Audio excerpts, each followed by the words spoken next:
राज्यसभा सांसद दीपेंद्र सिंह हुड्डा ने बीजेपी व जेजेपी सरकार पर निशाना साधते हुए कहा है कि बड़ौदा उपचुनाव के नतीजों के बाद गठबंधन रूपी इमारत में अविश्वास की दरार आ चुकी है और सरकारी नियम है कि इमारत में दरार आने के बाद उसे असुरक्षित घोषित कर दिया जाता है। इसीलिए ये सरकार असुरक्षित हो चुकी है और कभी भी ढह सकती है।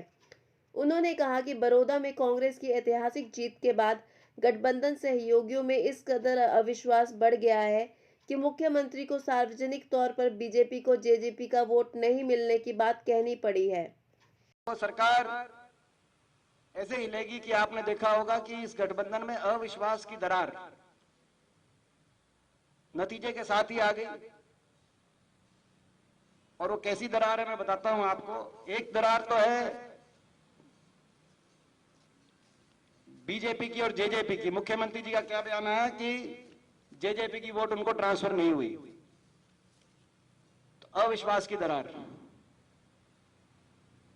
तो जिस गठबंधन में अविश्वास जिस की दरार आ जाए, जिस इमारत में जिस दीवार में दरारें आ जाएं, सरकारी नियम है, सरकारों ने बनाया है कि अगर किसी इमारत में, किसी सरकारी इमारत में दरार आ जाए तो असुरक्षित घोषित हो जाती है, यानी कभी भी गिर सकती है।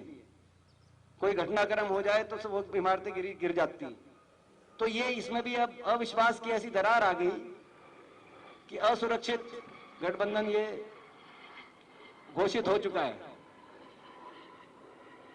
जेजेपी का क्या स्टैंड है इस बारे में हम पूछना चाहते हैं। क्या मुख्यमंत्री जी की बात सही है कि उनकी कोई वोट उनको ट्रांसफर नहीं हुई? क्या जेजेपी के नेता इस बात से सहमत हैं? दूसरा वो अविश्वास, एक तो अविश्वास की दरार आपस में इनके आ गई। दूसरा अविश्वास, ये आपने पहले कभी उदाहरण नहीं देखा होगा। चुनाव के अंतिम दौर में एक तो भाजपा को जजपा पे विश्वास नहीं है, मगर भाजपा के उम्मीदवार को भाजपा की सरकार पे ही विश्वास नहीं रहा। चुनाव के आखिरी 4 दिन, आखिरी 5 दिन पूरे बड़ौदा विधानसभा क्षेत्र के अंदर ये होल्डिंग लगाए गए। इन होल्डिंग्स में जो बड़ौदा गए थे वो सारे देख के हंस रहे हैं, कुछ आपके साथी बड़ौदा भी गए थे। इन होल्डिंग्स में जो इनके उम्मीदवार थे उन्होंने मोदी जी, नड्डा जी, दुष्यंत जी, धनखड़ जी, निशान सिंह जी, खट्टर साहब की फोटो ही नहीं लगाई। यह आखिरी दौर की बात है, आखिरी हफ्ते की बात है। और पूरे बड़ौदा के हर गांव, हर चौक में होल्डिंग लगाए गए। तो यानी कि वो समझ गए थे कि सरकार को लेकर लोगों का क्या रुख है। सरकार से अपने आप को अलग दिखाने की कवायद। उपचुनाव में कोई उम्मीदवार जो सरकारी सत्ता दल का उम्मीदवार हो, वो मुख्यमंत्री जी की फोटो ही हटा दे, तो ये अविश्वास इनके उम्मीदवार ने अपनी सरकार के मुखिया के प्रति व्यक्त कर दिया था। तो आप अंदाजा लगा सकते हैं कि जिस सरकार के जो सत्ता दल हो, उनके उपचुनाव में 4 साल सरकार के बच्चे हों, 4 साल, और उनके उम्मीदवार का विश्वास उनके मुखिया पे ना हो, उनके चेहरे पे ना हो, तो ये केवल जनता ने अविश्वास नहीं व्यक्त किया, केवल भाजपा ने जजपा पे अविश्वास व्यक्त नहीं किया, इनके उम्मीदवार ने भी इन पे ये अविश्वास व्यक्त किया है। मुख्यमंत्री जी ने एक और बात कही, कहा कि आप पार्टी ना देखिए, आप उम्मीदवार को देखने का काम करिए। तो आप समझ सकते हैं कि वो पार्टी ना देखने की बात क्यों कह रहे होंगे, लोगों में क्या रिस्पांस मिल रहा होगा इस सरकार की कार्यशैली को लेकर। तो लोगों ने कहीं ना कहीं सरकार की कार्यशैली को नकारा, जजपा के फैसले को नकारा, जो उन्होंने भाजपा को समर्थन देने का जो फैसला किया। और एक तरीके से लोगों ने राइट टू रिकॉल का प्रयोग किया। 4 साल सरकार के बचे हो और कांग्रेस की वोट हमारी वोट 20 और 21 हजार बढ़ जाए। हमारी पिछले चुनाव में वोट वहां पे लगभग 40 हजार के करीब वोट थी, अब वो बढ़कर 60,000 से ऊपर चली गई, पहुंच गई। तो इतनी बड़ी जो मात्रा में हमारे वोटों में बढ़ोतरी हुई हो, तो आप अंदाजा लगा सकते हैं कि ये जो अविश्वास लोगों ने व्यक्त किया है वो